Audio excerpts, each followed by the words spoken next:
Hello YouTube, back again. So I've had a few subscribers ask me how me and Max been making out with the Blazer. So far so good. Got it back on the road. Still needs some tweaking. Transmission needs to be tweaked a little so it's shifting a little better. Still some more parts I need to get off the Suburban and put on here. Trailer hitch, some body parts I still like to put on here. I did get the dash done. I got the dash off the Suburban. It's in the Suburban was in much better condition. But the problem with the Suburban is, unfortunately, this piece of crap. Yep. From the day I bought it, I think my 8-cylinder was only a 7-cylinder, if that. It was a dog. Never had any balls. Don't know. I did do a compression test, and the I believe #1 cylinder on this side is was dead. It wasn't doing anything. So that's not good, obviously. It was a dog, even though it still ran. It had no nuts. I live on a plateau, a mesa, whatever you'd like to call it, in between some mountains. And I'm pretty high up, so there is a big hill down the road that I have to come up in order to get home.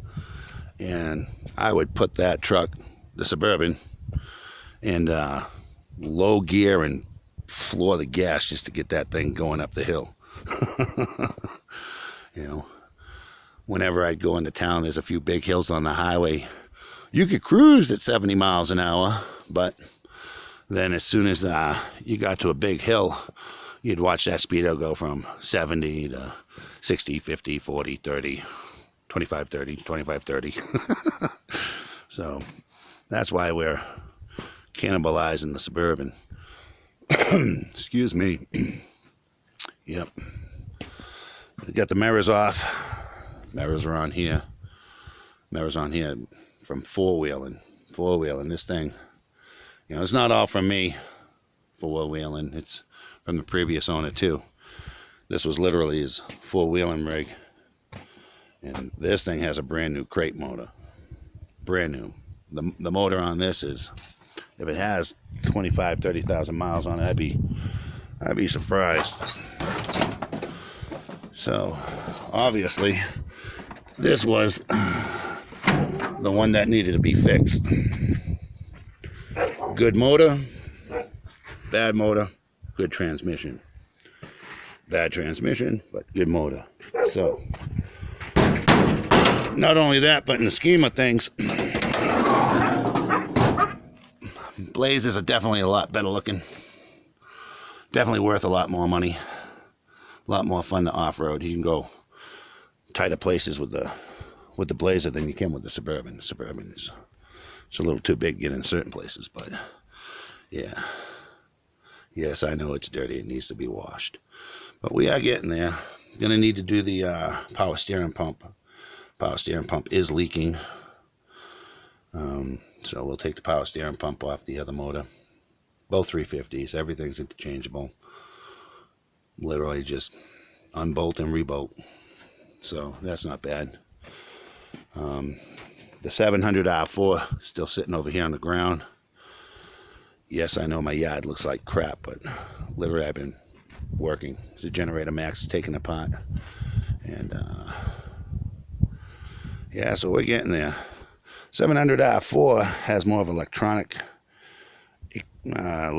shift setup, where the 400 turbo has a vacuum shift setup, and there's a vacuum line that comes from the back of the motor that goes down and to the underneath. I don't know if you can see it, and it's getting dark, but there's a valve under there that the hose goes to, and I got to get my ass under there and tweak it. You can tweak it with a screwdriver and change your shifting points. So that needs to be done. But we're getting there. Me and Max will be putting out some more videos. Max is homeschooled. My other two kids, they go to school.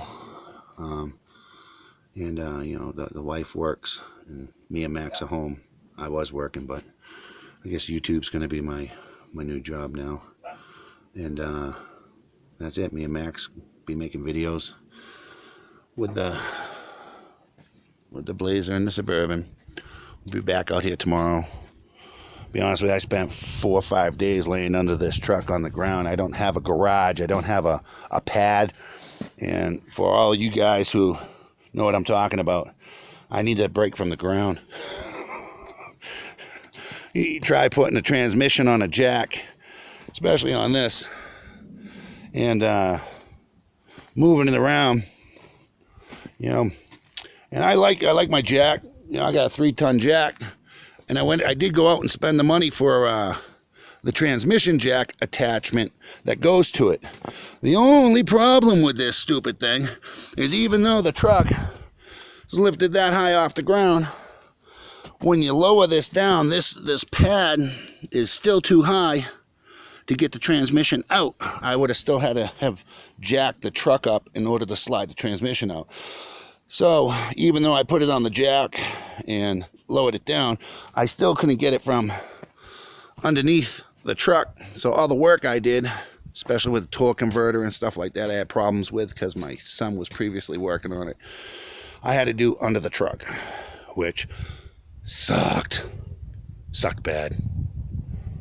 And this thing, well, the rear end blew. The motor was running great, was running awesome until literally today.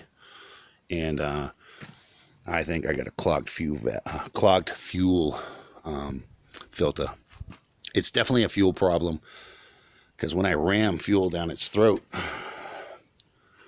and I took off the cover and was dumping fuel down its throat, and it would start and turn over and run. So I did check my fuses. Yes, I did. So before you guys, oh, check your fuses, I checked my fuses. All the fuel injected fuses are in here, and they're good.